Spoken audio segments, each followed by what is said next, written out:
You are listening to the Tricorder Transmissions, episode 109. And now, here are Jeff and Ian.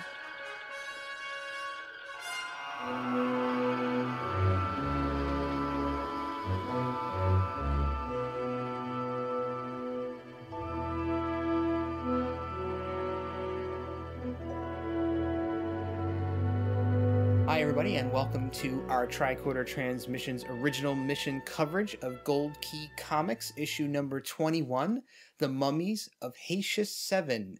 We are your hosts, Jeff Hulit, and with me for the first time is my brand new co-host for our Gold Key Comics series, Mr. Ian Adams. Hello.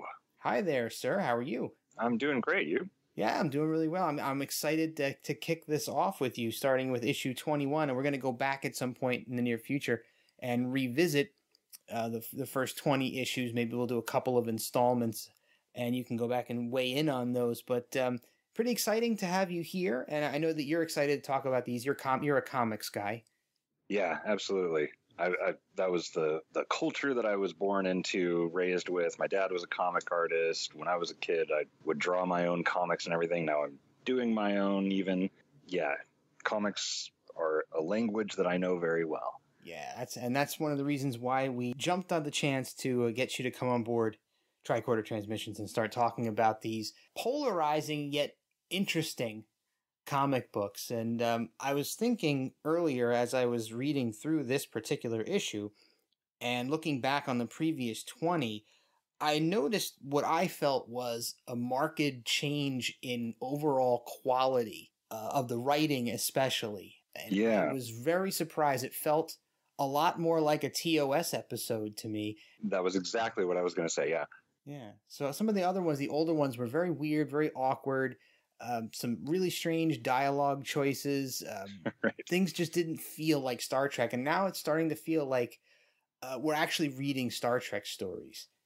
Yeah, but lest you think that there's not that gold key touch still. Everyone still yells everything. There's exclamation points at the end of every single sentence. Yes, a lot of emphasis in these gold key comics. So yeah, we're not completely out of the gold key woods, but definitely an improvement. I think a lot of that improvement can be attributed to first-time gold key writer John David Warner, who penned this issue. He would also go on to write several more Gold Key Comics issues, most noted for his work on Gold Key's Flash Gordon. But one note I thought was really cool about John David Warner, he's also responsible for writing the final yet unpublished issue of Gold Key Star Trek number 62, Trial by Fire. And, I tell you what, I found the script for that on Memory Alpha, and it's only... I don't think it's the complete script. I haven't looked it over fully yet, but it's interesting and it's there. And I was kind of thinking maybe, once we finish issue 61, that we could go into that as well and see the gold key trek that might have been. Yeah, oh, for sure. I'm definitely up for covering that. So that'll be sometime in the future, a little down the road, but we will definitely get to that. Did you have any other notes on John David Warner you wanted to share? You noted that he did Flash Gordon, and he did a lot of other kind of pulp fiction turned comics, like Flash Gordon, Doc Savage, Dark Shadows had a comic that he did. Oh, really? This guy was very steeped in pulp fiction, and especially pulp science fiction and pulp horror. And so I think that really comes through with this issue. It very much has a feel when it doesn't feel like Star Trek, it's because it feels like old pulp science fiction. I definitely picked up on that. And, the funny thing is when I looked at the cover, I've said this many times, I've never read these before. So this is an adventure for me to go through these. And when I looked at the cover, I groaned. I thought to myself, oh man, here we go again. More bizarre Gold Key. Now we've got mummies in outer space. We've got all kinds of other weird things going on in Gold Key before. But man, I was so happy that I was wrong on that. Right. I should note that cover was done by George Wilson, who did a whole lot of the covers for the Gold Key Star Trek, 48 in total. And I kind of love his covers, even though, it's mummies rising from the grave. But even then, because I was just talking about how the writing felt very Pulp Fiction-y. The cover also just reminded me exactly of those old, pulp science fiction covers, and I thought that was just a perfect blend. I agree, and the cover is a lot of action going on, for one thing. My only complaint, I think, is that Spock is somehow in a red shirt. Right. We've got the poor red shirt security guy, kind of tripping and falling. The mummy's giving him a kind of a backhand. We've got some interesting looking machinery on the side here. I'm not exactly sure what it is, but it looks very old. Yeah. It looks like it's got cobwebs on it. Looks like stuff we have on the ship here. The thing in the foreground kind of looks like, I don't know, could be some kind of purifier. The thing in the background, that looks like something straight out of our engine room. Yes, and there's some sort of a control panel with some meters on it behind them. We got 3 mummies in total. One is approaching Spock, and Spock is actually firing his phaser and hitting the first mummy, and it doesn't appear to be doing much of anything, as we'll see a lot more of when we get into the actual issue itself. But I think what threw me off was the tagline at the bottom that says, "Death grazes the Enterprise crew when 10,000-year-old mummies come to life." What could possibly be bad about that? And I would also like to note that Spock's rank stripe, not exactly accurate either. Good call. I think he just borrowed that shirt for that scene. Oh, maybe so. Maybe so. Well, inside the issue, he's in his correct color. Right. But on the cover, yeah, there must have been a disconnect, because the issue itself is drawn by Alberto Giolitti, again, who's drawn a lot of the prior issues. So we have the same artist, but a different writer. Yeah, and thankfully by now he's gotten his reference stills from the studio or wherever, and everyone, for the most part, looks like they should look. Very, very close, definitely. There's definitely been an improvement in the artwork as well, especially from the earliest issues. Well, there was a different artist back then too, but Alberto's first issues were quite a bit different than this one. So yeah. So very good. I'm actually very hopeful now moving forward that we're going to get some much better Trek stories. But fingers crossed. Yes.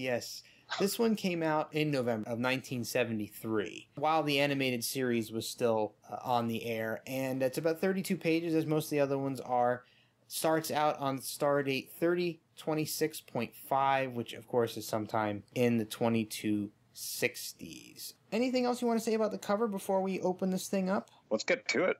Okay, so we're going to give you guys out there in listener land the traditional warning that we're about to start talking about the content of the issue. So if you want to read this before you hear us talk about it, stop the show, go out and get yourself a copy of this comic book and read it, and then come back and start us back up again and listen to what we have to say about it. So we are going to start with our coverage of the actual issue itself in 3, 2, 1.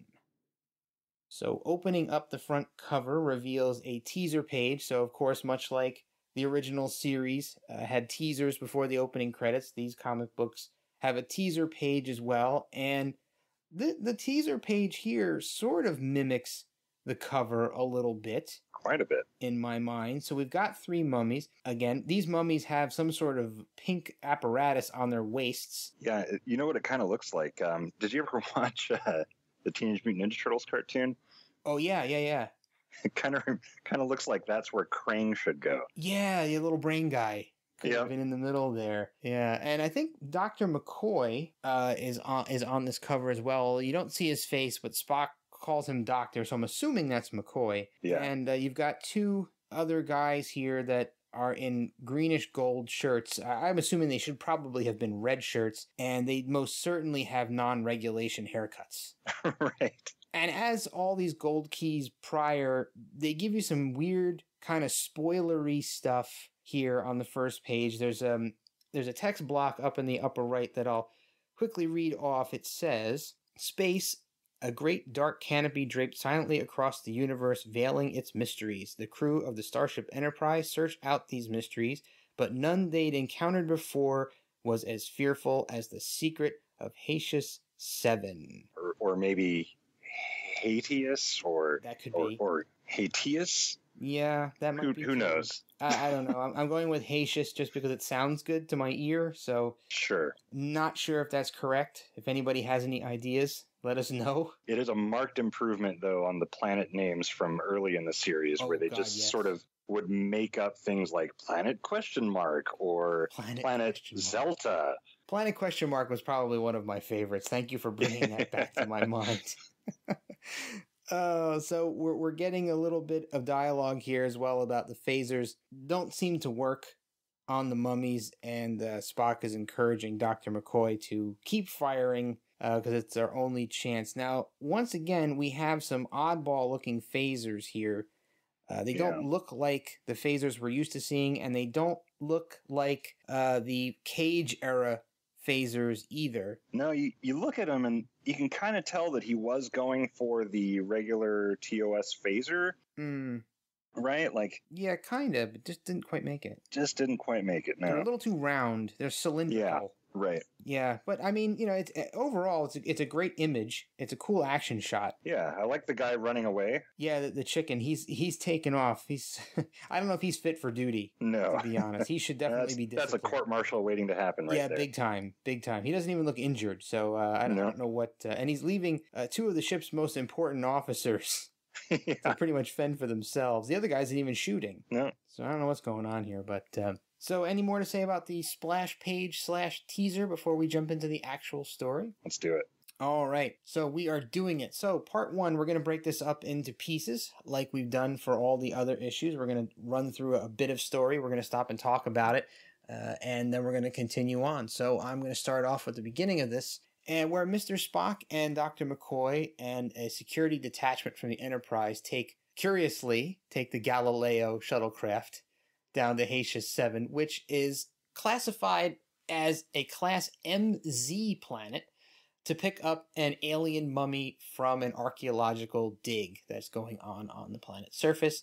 They meet a doctor by the name of Moira Storr, who is a Federation expert on interstellar archaeology. So the security team take what they call an electronic sarcophagus back up to the Enterprise via the shuttlecraft with a mummy inside of it. Dr. McCoy and Spock stay on the planet with another doctor by the name of Moore, who is the head of the project. So back aboard the Enterprise, which is in orbit, somehow the mummy winds up awakening and opens its sarcophagus and climbs out, surprising the guards who are supposed to be watching it. Somehow it's able to easily overpower them without them seeing it.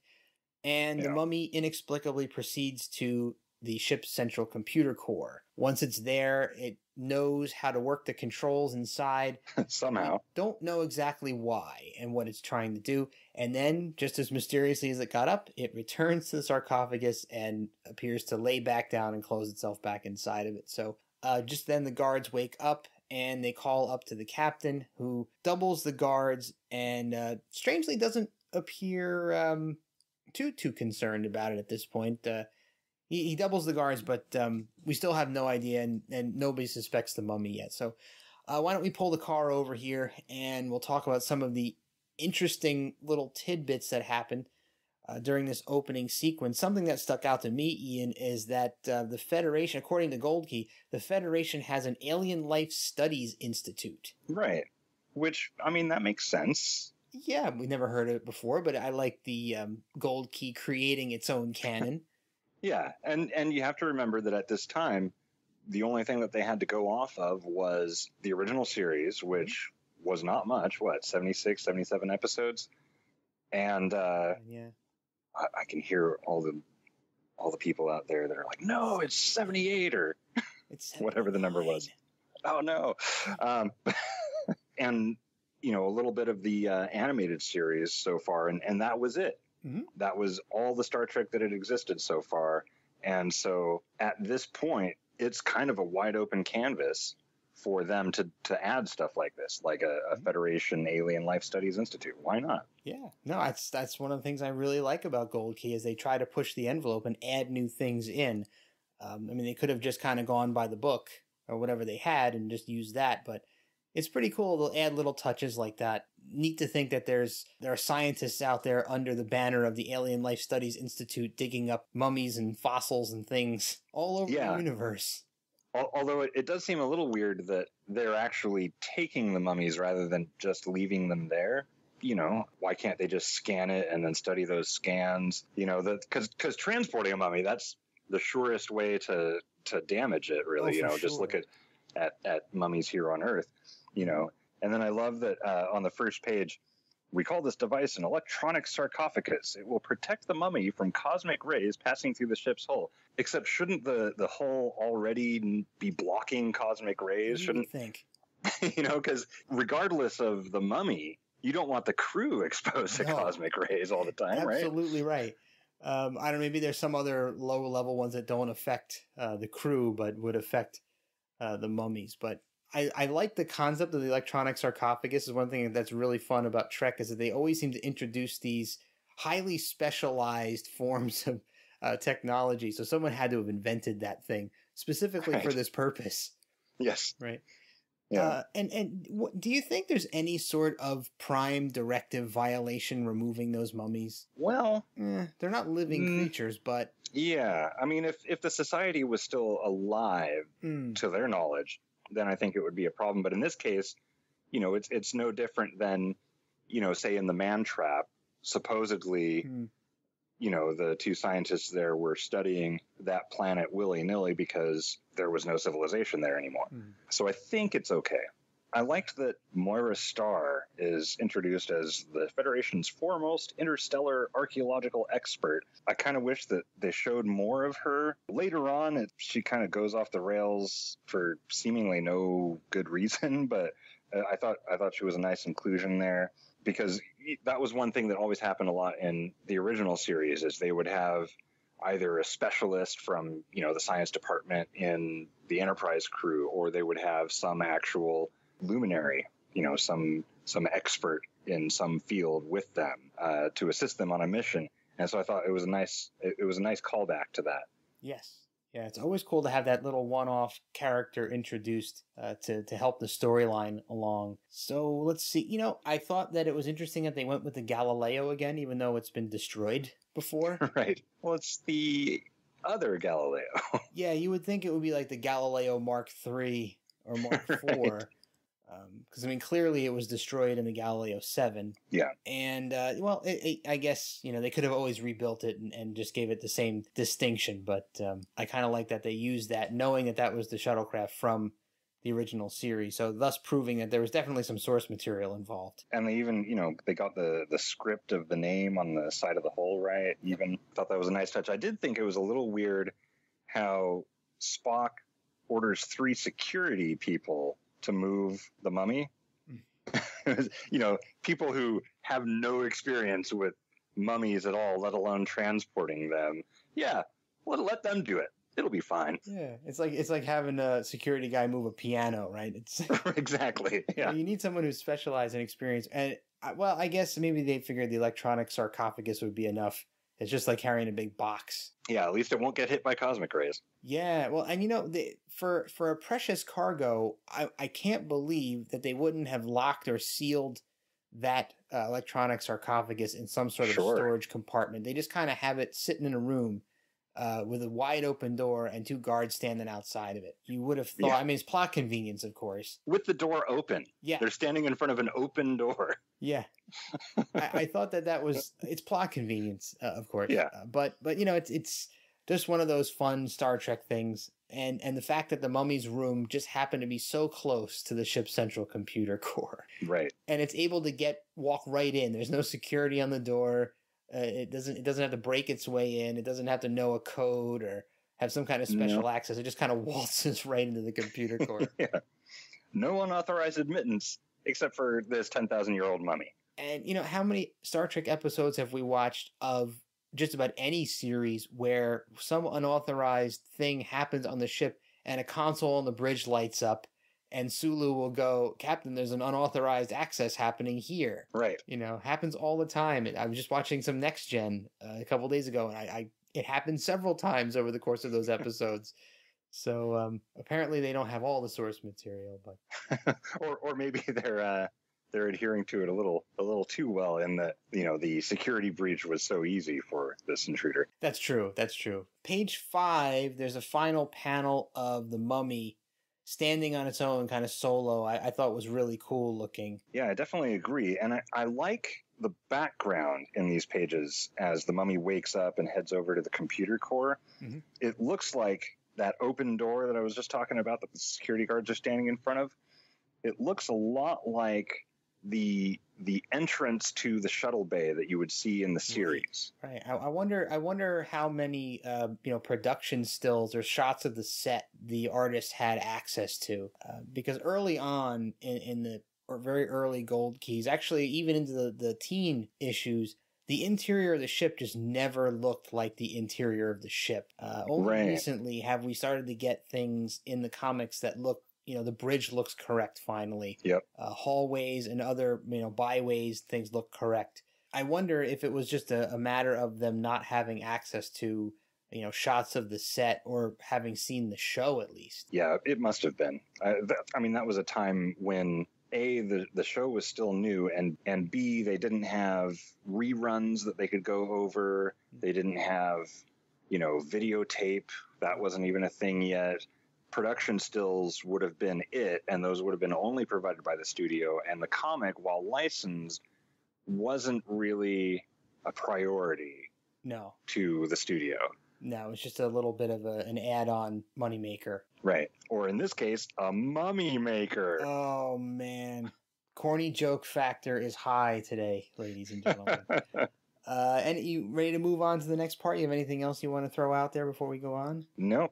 Okay. So we are back on Heitius VII. McCoy and Spock are hanging out with Dr. Moore while they visit the ruins of what appears to be an ancient city. They find some previously undiscovered research laboratory that's kind of underground. Looks like it has something to do with surgery of some sort. Within that, they discover there's 3 more mummies sealed in their own sarcophagi, and a lot of remains of people who died, I guess, when the laboratory was sealed off for whatever reason. There's just kind of skeletal remains all over the place.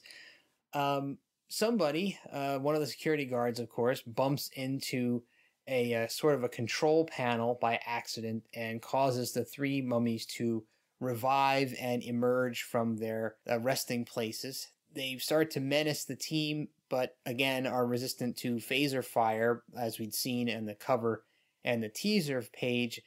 And Spock seems to think they are emanating some sort of a force field. So maybe they're not humanoids. Maybe they're some sort of robots or something. We're not quite sure yet.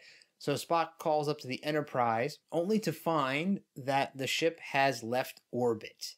So we didn't know that, and we're not sure why at this point. So Spock and McCoy are left to their own devices to defend themselves against these mummies. So back aboard the Enterprise, Kirk finally realizes that the ship is on a course to some uncharted solar system that happens to cut across Romulan space. All efforts they try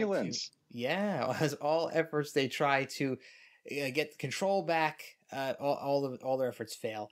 And the mummy reanimates itself once again, overpowers some more guards, and this time heads to the engineering section, where it runs into Scotty, who tries to prevent it from getting to the main engine controls, but his phaser has no effect on the mummy, which plunges itself onto the console, causing the antimatter tubes to open, pushing the ship into dangerous overdrive speeds. So all of the personnel are forced to evacuate the engine room, which is now filling with radiation. So let's stop again here. This is a pretty action-packed sequence. Couple of things that I want to throw out there. One is that I think that we have a new class of planet here. I don't ever remember a planet classified as MZ, which they describe as depleted, but I guess it's an M-class planet that can still support life, but it is depleted, which I guess is denoted by the Z. Yeah, that was what I got. I think your reasoning is spot on there. Cool. I kind of like that, the fact that we have a distinction there. They made that up. I guess they just modified Class M because that was used in the original series many times. I gotta say, these pages especially are where Alberto Giolitti's art really shines. This guy was really good. His figures are all really nice, regardless of the fact that a lot of the uniforms are missing the Delta arrowhead. But, that background, even though it's, there's that obvious Egyptian relic in the front, it looks great. The composition is really nice. And what is it, on page 8, that shot of Dr. McCoy in the last panel, I love that panel. Yeah, it's that is so good. Really cool. He's got this almost this disdain on his face. And the way his eyes are shadowed looks really, really cool. I like Spock kind of standing there in the background surveying all of the bones that are all over the ground. Pretty cool, I think. I have to agree that, like I said earlier, I think the quality of the artwork has gone far up. In fact, on the page before that, page 7, in the upper right, there's a shot of Kirk talking into a communicator, and that is a very good likeness. It looks like William Shatner. It really, really does. Underneath that, there's the wide shot of them walking through these ruins, kind of casually walking through. I mean, some of the stuff, there's so much detail here that almost may be unnecessary, but it's drawn anyway, and especially way in the background with the falling columns and that glassy pyramid. So, it looks like they're putting a heck of a lot more effort into these issues than they did previously. Yeah, except for that shot of the Enterprise on page 2. It's kind of, but he did a lot better in the earlier issues, I gotta say, drawing the Enterprise. He did. I kind of like the action shot of the shuttlecraft being launched out of the shuttle bay, though, and looping around the ship. That's kind of cool looking. So pretty neat stuff there. And hey, how about the mention of Romulan space? Yes, finally. That likeness to Sulu is great too, by the way. I love the Romulans. They've always been one of my favorite of the Trek villains, and an appearance by them that we'll find out soon enough fits very well in canon. I think when I read that, I just said, finally. Yes. We don't get classic villains in Gold Key up until this point. It's really nice that they're going to the TOS well, because I've always thought the Romulans were a little underutilized in TOS. Yeah. Absolutely. The Klingons got a little more play than the Romulans, but not much. Thankfully, they were a little more prominent in subsequent series. But always great to see them mentioned here. And one thing that I thought, I guess in the TOS days, this was true, although later on it's not as true. But Kirk states that the Romulans are supporters of the Klingon Empire. Yeah. I don't know if supporters is the right word for that. I mean, I know they had worked together on some technology, some ship technology back in the TOS days. And I even have a hypothesis that the whole thing with the Klingon ships appearing in the Enterprise incident, I don't think that was a technology exchange. My headcanon, right, is that in Balance of Terror, what the Bird of Prey was testing, right, because it was kind of a trial run. They were experimenting something. And they didn't quite say what it was, but I don't think it was the cloaking device. I think it was the plasma torpedo device. That's what they were testing. And that was just a component of a sort of multifaceted series of tests of stuff, because they were getting ready to attack the Federation. And I think what happened was they used their cloaks to enter Klingon space. This is all headcanon. This is not explicitly mentioned anywhere, but they take raiding parties into Klingon space with their cloaked bird of praise. They capture Klingon ships, and there's one little caveat there, which is that they paint the birds on the bottom of them. But okay, let's overlook that for a second, because because that part of the visualness doesn't really. They could still roll with it. You know what I mean? I think what they were planning to do when they attacked the Federation was attack using cloaked Klingon ships armed with plasma torpedoes, or maybe they would just be conventional Klingon ships, and they'd also include a bird of prey or two in each squadron armed with plasma torpedoes. The idea being you have what looks like a Klingon attack on the Federation. You know, any outpost or whatever that gets attacked, they see Klingon ships attacking them. Then you've got plasma torpedoes that come out, destroy them. The only thing that they have to go off of is these reports of Klingon ships attacking them. So what happens? Then that sows discontent between the Federation and the Klingon Empire, which sounds very Romulan. Oh, absolutely. That sounds like a perfect Romulan plot. Right?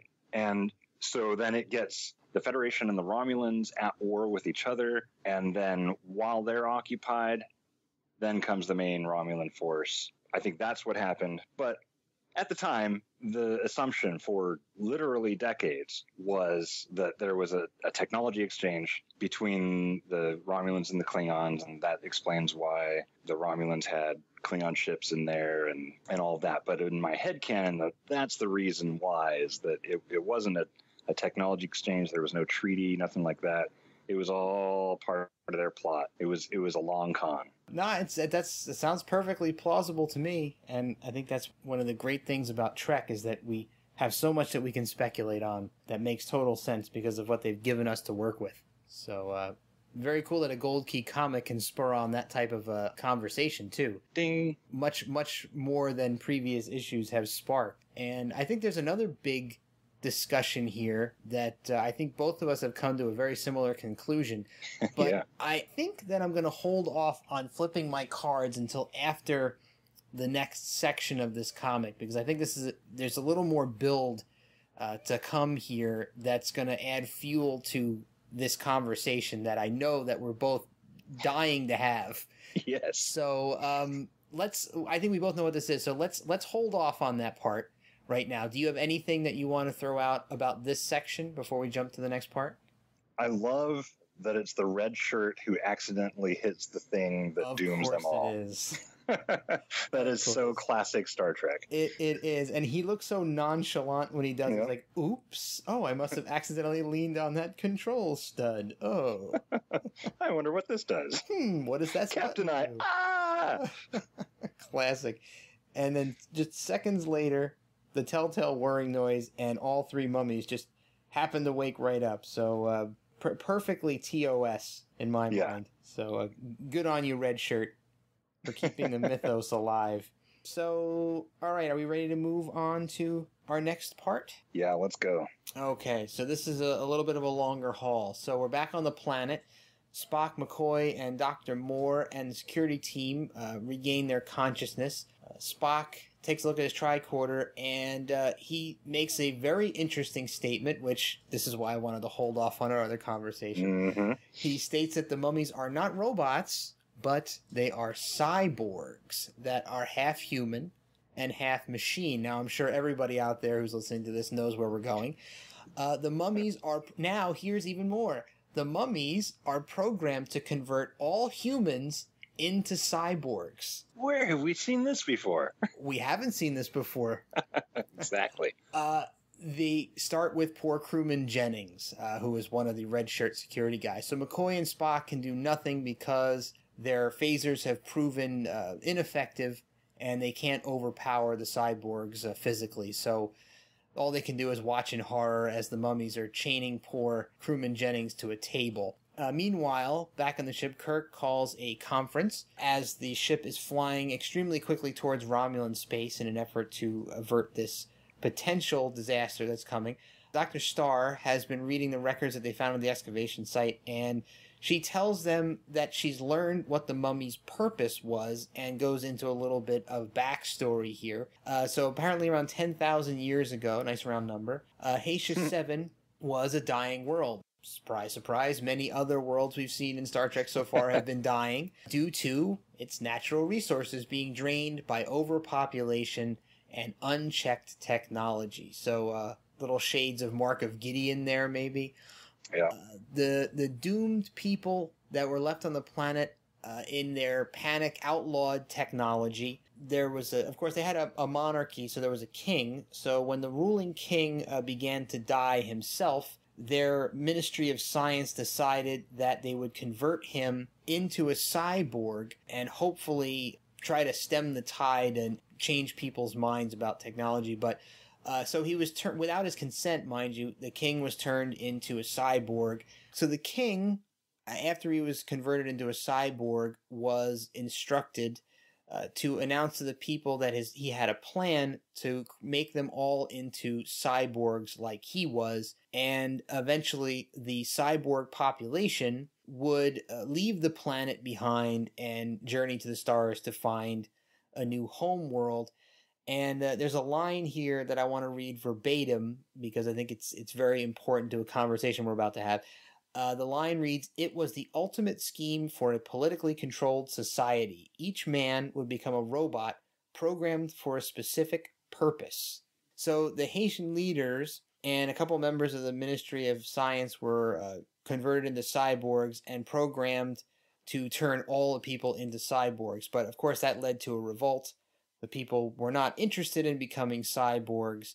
Instead, they wound up mummifying the 4 cyborgs that were there, the king and the 3 others, and sealed them into these cylinders in which they were found by the Enterprise crew and the archaeologists. So chaos reigned, and the people died out from infighting and lack of resources, but the machines remained. Dr. Starr finishes her account of the situation, and she believes that the mummy that is aboard the Enterprise is in fact the king, and he is acting on his program directive to take his people to the stars. So that is why he's commandeering the ship and going towards this unknown destination. So we're going to stop here, and I've got a whole bunch of things that I want to throw out there.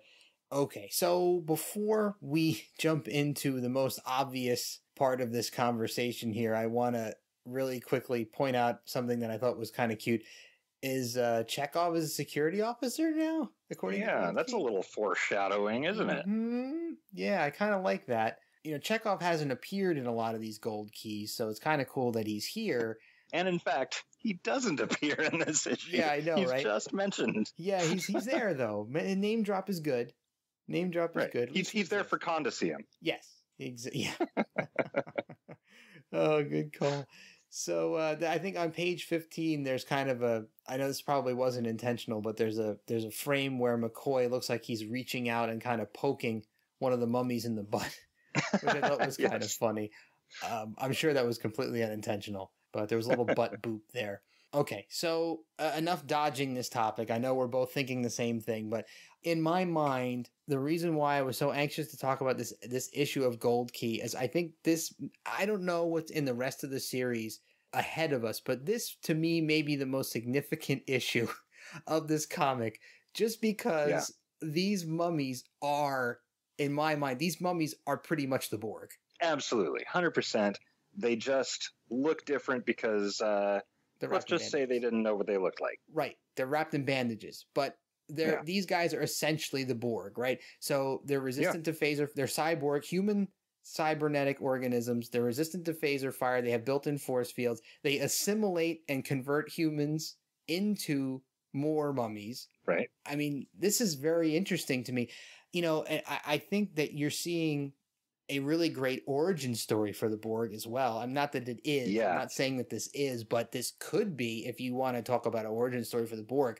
You know, you've got a civilization dying out. You've got these scientists who come up with this crazy plan to convert people into cybernetic organisms, convert one guy over, convert themselves over, program themselves to perpetuate their new species, and then go to the stars and keep doing it. I mean, and this was 1973, people. Granted, the Borg are essentially space zombies to begin with, Correct. Right? So they're taking that sort of post-George Romero zombies who convert other people into them. So that core concept of, assimilation is not at all unusual. But all the other pieces here, they're cyborgs, and the resistant to phasers, all of that sort of thing. This story seems like something that if you could take pieces of this and form the origin story of the Borg, right? Substitute the king for a queen, obviously change some costumes around, but the basic premise and the sweep of the origin story here, I think fits right in. Absolutely. And let's not forget that they also have the ability to utilize other computer systems that they're not familiar with. They can go into the ship's control room and commandeer the ship without the crew even knowing that they did it and set a course to some other place. So that is also very Borg-like. Yeah, that's Q-Who right there. Yeah. I would love to know if the writers who created the idea of the Borg read this comic book. Yeah, I would be really interested to know that. Because it's so close. It really, really, it's so close. And that quote that I read out, and I'll read it again, because I think this also would feed very, very well into the Borg storyline, as well as it actually is a little bit of a social commentary in my mind about American society specifically, and even still true today, that it was the ultimate scheme for a politically controlled society. Each man would become a robot programmed for a specific purpose. Isn't that what we are? Aren't we all robots? Kind of. You know, we're programmed to push the buttons and pull the levers. Yeah. You know, this to me is such a significant issue of Gold Key, and I'm actually really, really pleased to have gotten this issue and read through this and talked about this with you. And I'm really looking forward to talking about this with other people, because I know these comics are not the most popular comics in the world, and I don't know many other Trek fans who've read them. This would be pretty cool to talk about. Absolutely. And I have to say, because I've also been rereading some of the previous issues, and there is in each issue some kind of sliver, at least, of a social commentary. You can kind of see what they're getting at. Like that issue with the city builders, the mechanical city builders, you know, that's about automation taking over our lives and our civilization. You know, you've got stuff like that. And this is exactly that same sort of commentary that the Borg in Star Trek The Next Generation and beyond made in those shows about, are we just robots? What happens to free will? All of that stuff. And I think it's kind of interesting that the scientists who came up with the idea and converted the king into a cyborg did the same procedure on themselves and essentially programmed away their own free will. Right. So what does that say about those guys? But that, of course, plays perfectly into the only thing missing with these zombies is the hive mind, really. Right. That is a very good point. But they do have a singular purpose. So that's close to a hive mind. They're programmed with the same purpose. And at this point, isn't it only something like just those four, the king and the three? Yeah. Aren't those the only ones? Because they talk about it on page 20, where the four cyborgs were mummified as befits persons of such position. The science ministers were sealed in the cylinders that hatched them.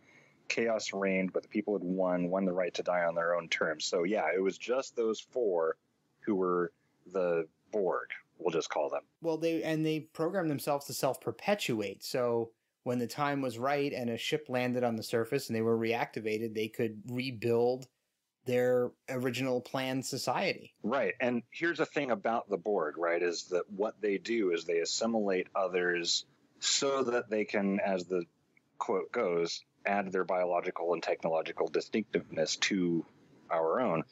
The idea is that they get new technologies, new ways of thinking about things, new everything by assimilating other people. And so maybe the hive mind was itself something that they adapted from some other species or whatever that they assimilated. Oh, just throwing that out there. Yeah, and that's a great concept. So, thinking about these Borg mummies, right now they have a singular purpose, right? To travel away from their planet, to take their people to the stars and find a new homeworld. Maybe once they got to that new homeworld, they would find a new directive. Or maybe that new homeworld is already populated. Aha. And the mummies wind up assimilating that world and creating the next phase. Yeah. And I gotta say, back to just the comic itself, aside from the Borg bits, the art in these pages is still really top-notch.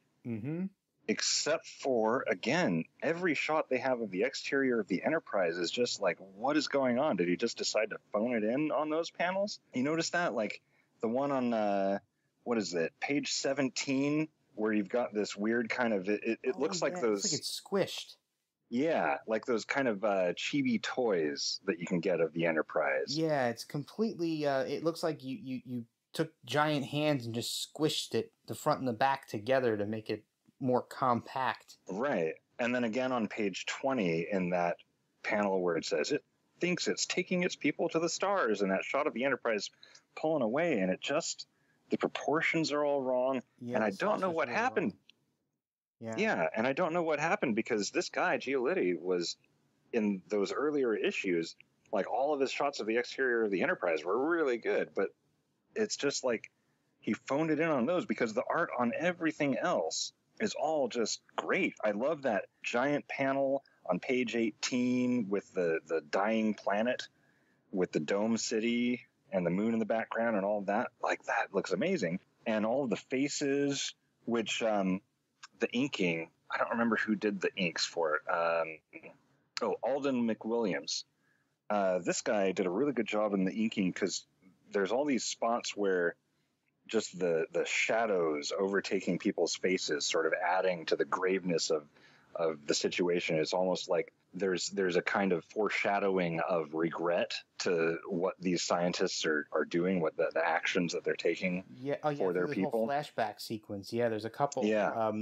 There's a shot on page 19. It's panel 3 where the yes, the shading and the look on that guy's face, on the king's face, is awesome. Yeah, there's so much very emotion grave there. It's extremely, and you don't even have to read the balloons to know what's going on in that frame. Yeah, really, really well done. The one above it's really good too. Yeah, with the eyes all in shadow.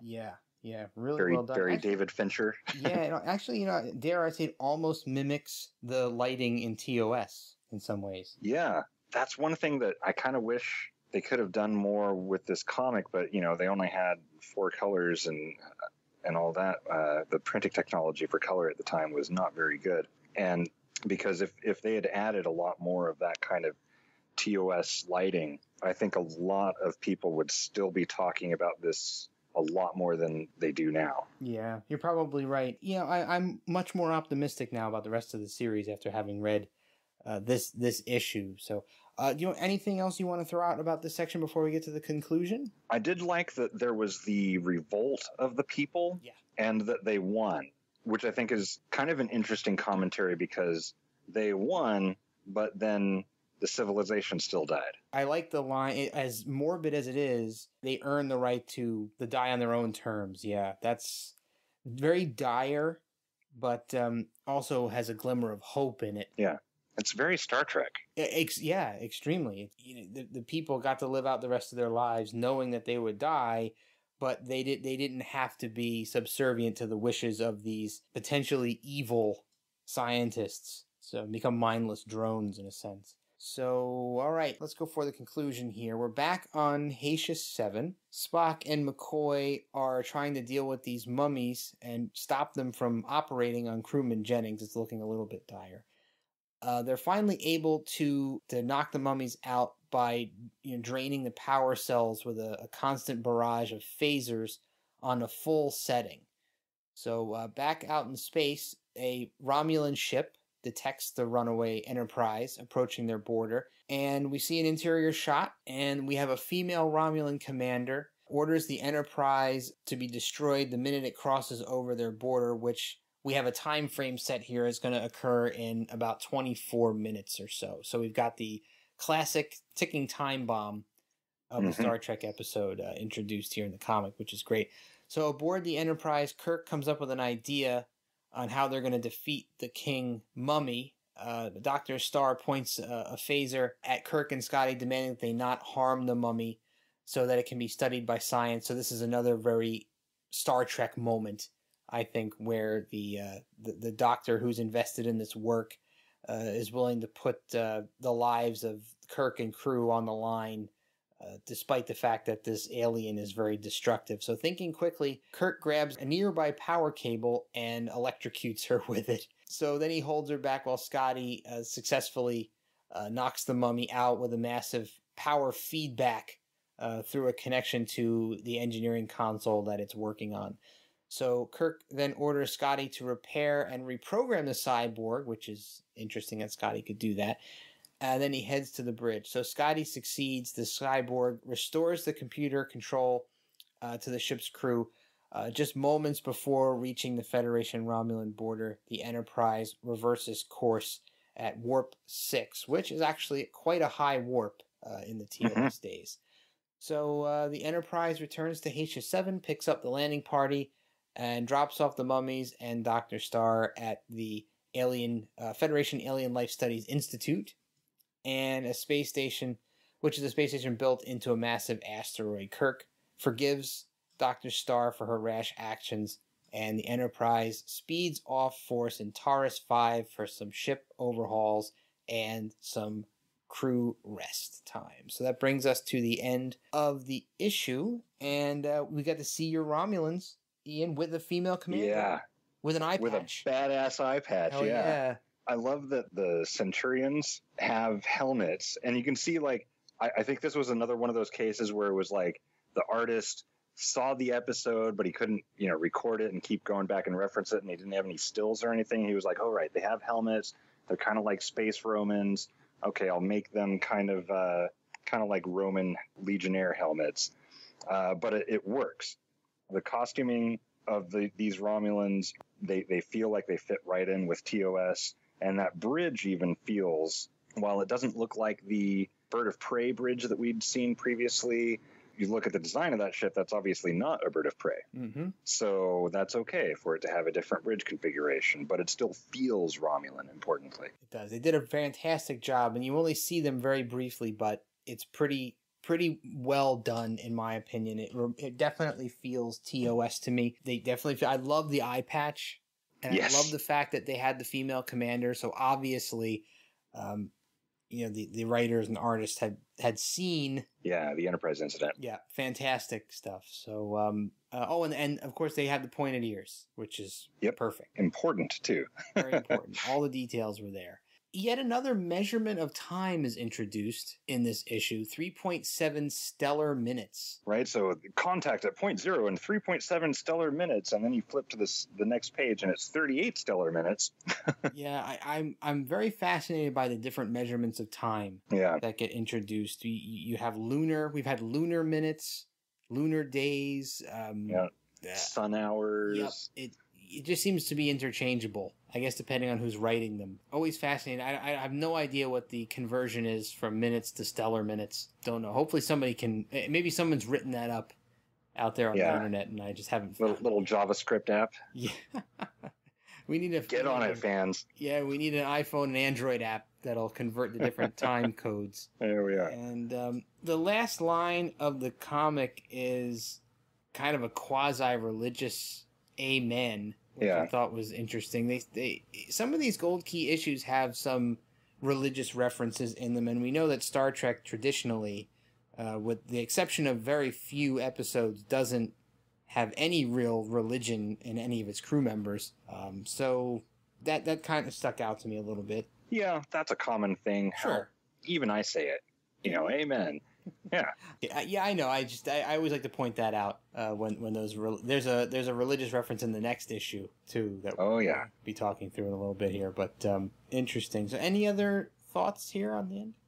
Yeah, the solution to taking down the mummies, I think, was interesting. Just keep firing at them. If they've got some kind of shielding, that shielding consumes power. So if you just keep firing, they're eventually going to run out of power. And since the biological part, we kind of skimmed over that earlier, but the biological part of these cyborgs was not active. It was the robotics that had really sort of taken over and had been reactivated by that red shirt. So I think that that was a really clever means of disabling them. And I like the fact that they reintroduced the concept that the phasers can be drained from heavy use. That wasn't talked about a lot in TOS. I mean, I think the Omega Glory, they had a reference to draining phaser after phaser. Everyone's favorite episode. But yeah, I like the fact that they stay consistent and the phasers don't have unlimited amounts of power. Yep. And it's possible that you could drain your phaser before the mummy succumbed. I also like that they cross the streams and concentrate their fire. Right.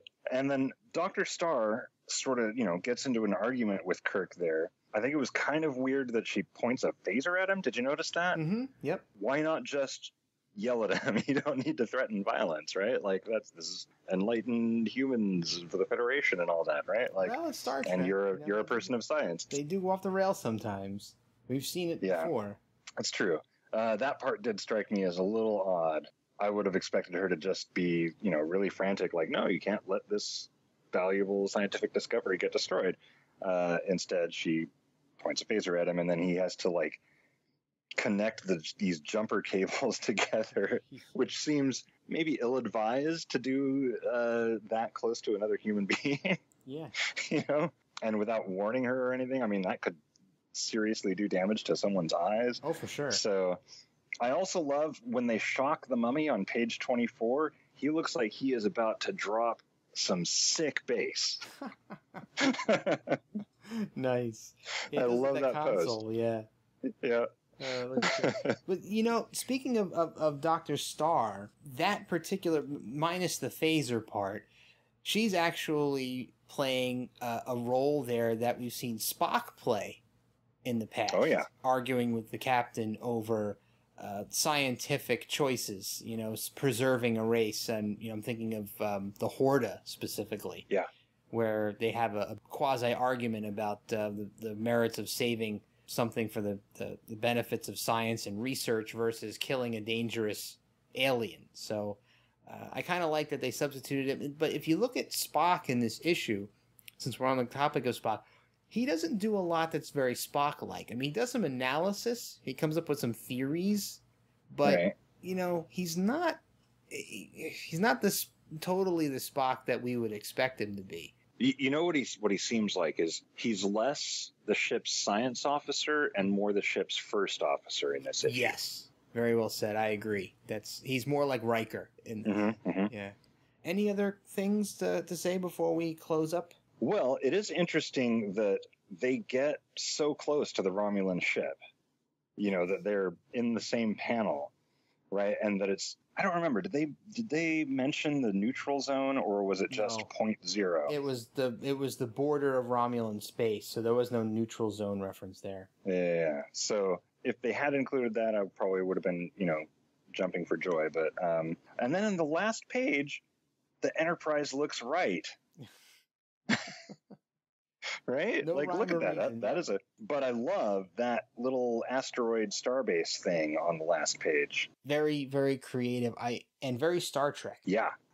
I have to say, once again, the artwork in this issue is exceptional. Yeah. So, I mean, and you think about the age of this comic. I mean, you look at this kind of like rock floating plate in space with a little like a football shaped dome on the top of it, and there's the Enterprise over top of it that actually looks like the correct Enterprise, although the Enterprise in the last frame looks a little off, but the Enterprise in the big frame on the top of the last page looks pretty good. Yeah. But yeah, overall, I mean, this is really well done, really creative, and I'm thinking that we may be in for a treat moving forward. Yeah, this was definitely the issue where Gold Key got kicked up a notch. Definitely. That's how I feel. Yeah, definitely. So why don't we, as we always have in the past, this will be your first time doing this, but oh yeah, we do the not what we're calling the non-canon essential votes for these comics, and obviously I'm going to vote